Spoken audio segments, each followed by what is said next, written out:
On today's video, I'm going to give you 5 tips that'll help you take your bun from this to this if you have thin hair. The first tip that you need to know is you need to make sure your hair is not too smooth and soft. If you don't have a lot of natural volume to your hair, you're going to have to fake volume with shapes. And so you're going to need your hair to hold the shapes. Therefore, you want your hair to be a little more dry, a little more stiff. Dirty hair works well, hair that is a couple days old, but not just greasy. If it's dirty, you're gonna need dry shampoo. So dirty hair with a bunch of dry shampoo in it is gonna work way better than clean hair. Or if your hair is clean, you can add dry shampoo, texture powder, texture spray, anything that's gonna kind of give your hair the ability to kind of hold shapes. If it's smooth and silky and falling flat, it's gonna be a lot harder to create shapes with your bun.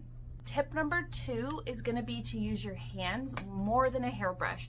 The more that you use your hairbrush, the more slicked back and tight everything's gonna get. And the more slicked back and tight everything's gonna get, the more thin your hair is still gonna look. If you go for more messy, texturized shapes using your fingers, you're gonna get more fullness and the illusion of more hair. I do suggest going through the hair first and brushing it to make sure you're not dealing with tangles, because your fingers certainly aren't gonna get out any tangles. But then when it comes to placing the hair where you want it, using your fingers is always gonna give you a lot more texture and the illusion of a lot more fullness. Tip number 3 is to use a really stretchy hairband. Doesn't really matter what kind it is, but make sure it's stretchy because it's going to allow you more movement. It's gonna make some of the other steps that we do easier if your hairband's really stretchy. These ones that I use the most often are called nylon. They're like a little bit of nylon that's rolled up. I get them in huge packs for really inexpensive on Amazon. You can find them at the dollar store. I've even seen them at Walmart, Target, places like that. They are usually just called seamless hair ties or seamless nylon hair ties or nylon hair ties. But you can also use a scrunchie or any other hair tie. Just try and make sure it's got a lot of stretch. A more traditional hair tie that's not gonna stretch too much from its original size is gonna be a lot harder to work with, and it's gonna make manipulating your hair more difficult.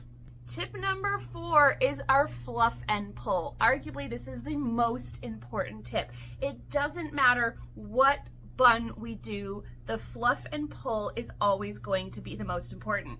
If we leave it here, our bun's gonna look small. But as we start to fluff and pull the hair apart, pulling in all directions, that's when we are going to really get fullness. This is where those products we talked about at the beginning are important, because if we didn't have those, this is pretty hollow. This is not full of hair. It's pretty empty. So we need the hair to hold its shape for us so that the hair can look big.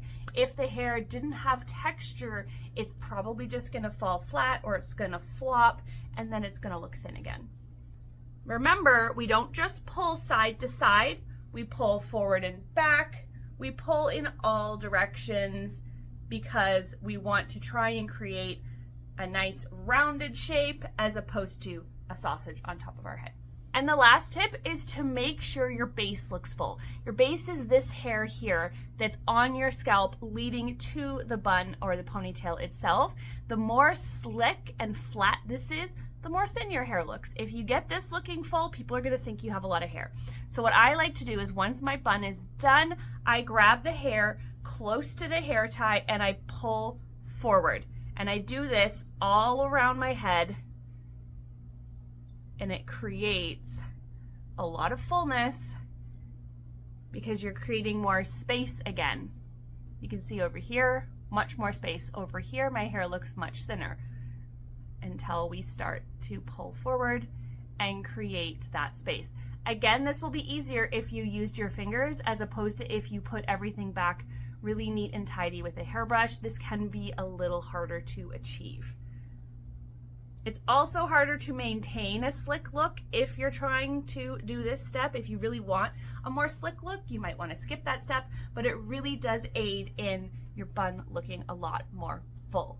So there you go. That is 5 tips that are going to help you make your bun look more full. It'll make anyone's bun look more full, no matter how much or how little hair you have. If you do these tips, your bun will look fuller than if you don't do these tips. And just play around with it and figure out what works best for you.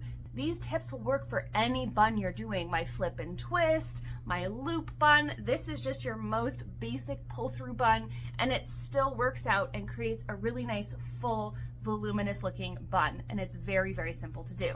Thank you so much for watching. I hope these tips were helpful in helping you achieve the type of messy bun that you feel comfortable and confident wearing in your thin, fine hair. Let me know if you try out these tips in the comment section and if they work well for you. You can also apply a lot of these tips to other hairstyles for your thin, fine hair, and they will help you achieve more fullness and volume in your hair. Hit that notification bell so you don't miss any of my videos. I will see you in the next one. Bye.